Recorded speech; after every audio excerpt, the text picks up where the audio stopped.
To God be the glory. Really happy to come away with a win, being shorthanded today. I thought our guys did a great job of having a next man up mentality and coming out performing, especially on the defensive end in the first half, to help us pull out a win today. Open it up for questions. Coach, talk about that defense because they only had one field goal in the last 10:47 of the first half. Really? Yeah. That's pretty good. Yeah. That's how we drew it up. No, I thought the guys did a really good job of one limiting paint touches during that time in the zone, and then we did a good job of rebounding it. And I thought Jamil Reynolds did a really good job of protecting the rim inside for us. I think he ended up with 5 blocks. So he did a good job of kind of being that threat inside when guys did get beat off the bounce. We had the back end help.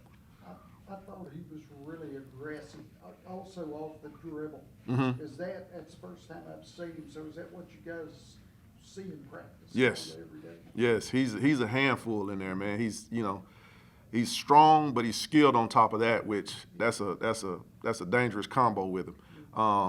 But to do, like I said, to do what he did against Florida, to go get 17 there, like he's capable of doing that every night that we come out. As long as we can keep him in shape and have him make the right decisions, he's got a chance to be special for us. Coach, if you look back to Tuesday, tonight it felt like a different kind of intensity and a vibe. Nothing negative, just Right. different. Did you feel that way? I did. I thought what we said after leaving the game Tuesday night, I thought the guys played a little more free tonight. They didn't have that burden trying to win it for coach. And I just thought they did a good job of honing in on the game plan and executing.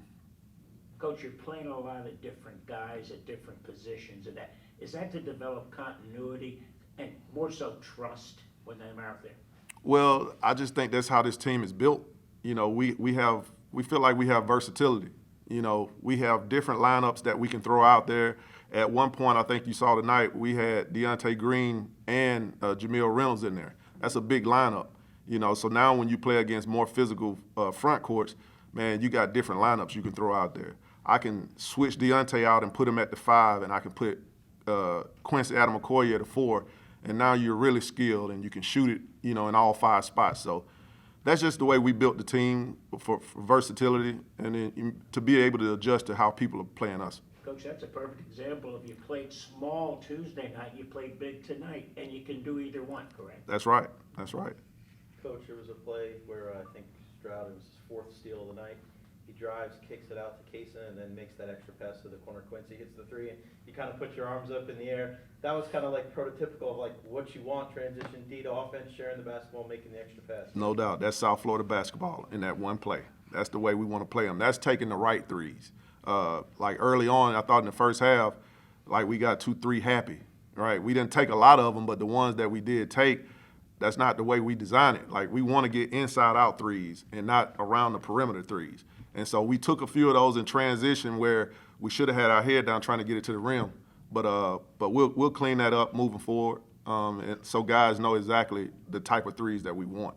Coach, Quincy made your first 3 at 11:58 in the second half, and you've gone 0 for 13. Then it's kind of like you turn the page, it's 4 the next 6. Mm-hmm. There's something as far as confidence-wise that making that first one, even though you've struggled, it does it for the entire team. It does. I thought, we probably looked at the score sheet too much in the first half and saw we were 0 for whatever it was, and it gets in your head. Guys got to be ready for the next play. It's not about what happened, it's how you respond. Yeah. So, I thought we did a better job in the second half, too, of taking the right ones. And when you take the right ones, they got a lot better chance to go in. Coach, you talk about playing inside out on the 3 game. Ball's got to go into the dome. It forces the defense to collapse. Then they can just pick and choose who's open, correct? Absolutely. So that's where Jamil comes in, and Deontay's been doing a better job too. But those guys demand attention. And so what happens is you start to get double teams and you get spray threes now inside out, and those have a better chance to go in. So that's what Jamil and Deontay has been really good. And Corey Walker Jr., he's been, he had his hand in there some too. So all 3 of those guys have been doing a much better job at practice of being aggressive, and inserting dominance in the paint. And you force the defense to expend some energy playing you. Exactly. So now we put them in rotation, and now they're trying to play catch up. Coach Shelton Williams-Dryden had 20 points in 38 minutes. What made him such a tough matchup? Well, the size. I mean, he's about 6'5", and you got Jamil who's 6'11" trying to guard him, and all he does, he really wants to drive it. So that makes it tough, and they do a good job of moving him around on the floor to make you guard him in space. And, for the most part, I thought we did a pretty good job. I thought we had some lapses where we could have supported better, because we were telling the guys, you want that guy to see 6 eyes. The eyes of the guy that's guarding him, and then help on both sides. Because we know, that's what he wanted to do. And I thought, man, we got so fixated on trying to keep them from shooting threes, and that's not really what they want to do. I think they got their average tonight. They were only making 5 a game coming into the game. So, once we start worrying about the 3 ball, we were able to slow them down, and then we were able to switch defenses and keep them all balanced. Coach, 6 days, you got to go up to Myrtle Beach and play Portland. Do you know anything about them? I don't. I know they're big and athletic. That's all I know. I hadn't seen tape on them yet. Obviously, man, been worried about these last 2. But that'll switch. We'll turn the page. We'll watch the film on this tonight. Be ready to clean up some stuff on this on Sunday. And then, tomorrow I'll jump head first on them. Coach, with so many new faces with the team this year, and Yep. obviously 2 of the more familiar faces weren't in there tonight. At what point in the season do you look like, and I want to have some semblance of, I don't want to say a set rotation, but kind of have an idea when guys go in, because it does take some time, especially with so many new guys in there. Man, I don't think you can plan for that, man. So many things happen in the game of basketball where it changes. I don't think you can say, hey, I want to play Casey Jennings 5 minutes, and then I bring in Jimmy Williams, let him play 5 minutes. I don't think you can do it like that. I think it's got to be by feel, because what happens if I plan for Casey Jennings to play 5 minutes and Casey picks up 2 fouls? So now that changes. So it's all about ebbs and flows of the game, and we just make adjustments as we go.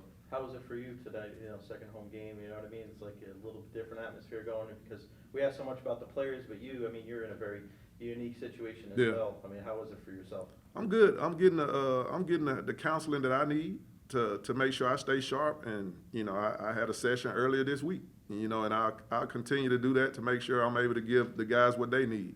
But I'm in a good spot, and I have my moments, and I'll continue to have them, I'm sure. It's certain things throughout the day that happens, and it sparks memories, so that'll always be there, because when you spend 6 straight years with a guy, it's just hard to let it go. Is one of those heading to Starbucks? I'm not a Starbucks guy. No. He was. He was. That's where we different. Now he would go to Starbucks. I would go get a bottle of water. Anything else for Coach? Yeah, last thing, just the student section, man. Man. It's crazy, man. Man, I love it.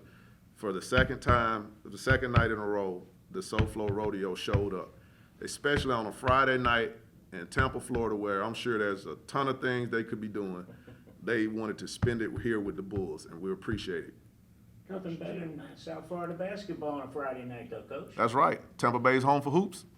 Coach, I was going to ask you about Jimmy Williams, 15 points in 18 minutes. And then he had it was like a 3-minute span in the second half where he scored 8. Is he the type of person that you could look to fill it up like that? Yes, man. With immediacy? Jimmy does a little bit of everything. Jimmy can score it. I want to say his first game here almost had a triple-double. So he's a big guard, so he can rebound it for us. But man, he does a really good job. He's a very underrated passer. So he's had a game where he had 8 assists. So he's a versatile guy that can do a lot of different things for us, and scoring is one of them.